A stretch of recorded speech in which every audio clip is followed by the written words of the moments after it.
Il s'agit du vol le plus ambitieux de l'aventure Solar Impulse. André Borschberg tentera de relier pour cette 7e étape du Tour du Monde la Chine à Hawaï. 5 jours et 5 nuits sans escale avec pour seul carburant l'énergie solaire. Cette traversée du Pacifique est donc très attendue. Au programme, près de 120 heures de vol pour parcourir plus de 8000 km. Une préparation extrêmement rigoureuse et primordiale. L'avion est conçu pour cela, avec des gens, des meilleurs techniciens possibles, des ingénieurs qui sont vraiment en pointe, on dit comme ça, en pointe, des ingénieurs qui sont en pointe, et aussi le pilote qui s'est entraîné beaucoup. Il va méditer, il va se reposer très vite. Il y a un pilote qui préfère notre hypnose, André Borschberg, qui va effectuer le prochain vol. Il préfère yoga et méditation. Ils ont déjà fait une simulation de 72 heures. Bon, là, on est dans un vol de 120 heures quand même.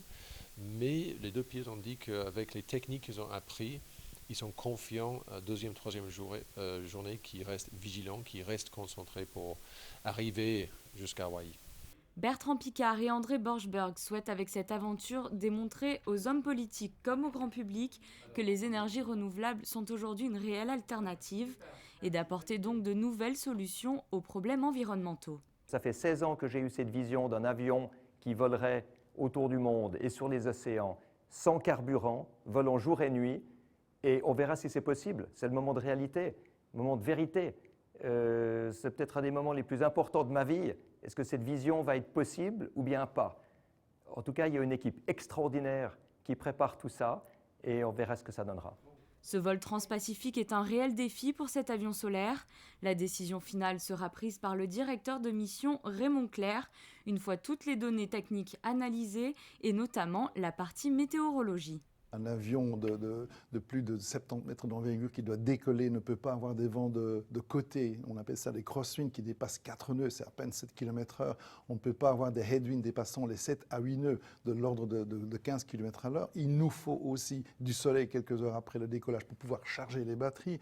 En plus, cet avion a fait du yo-yo. Il monte pendant la journée à 28 000 pieds, qui est de l'ordre de 8 500 mètres. Mais la nuit, il doit descendre vers 1000 mètres d'altitude. Il va traverser toutes les couches de l'atmosphère. Et sachant que dans toutes ces couches de l'atmosphère, nous avons des différentes humidités, des différents types de nuages turbulents. On peut avoir des inversions thermiques et aussi les directions du vent qui changent en permanence. Et il faudra trouver dans cette soupe météorologique une solution sur 5 jours pour arriver quelque part à 6000 km de Nanjing, arriver sur Hawaï.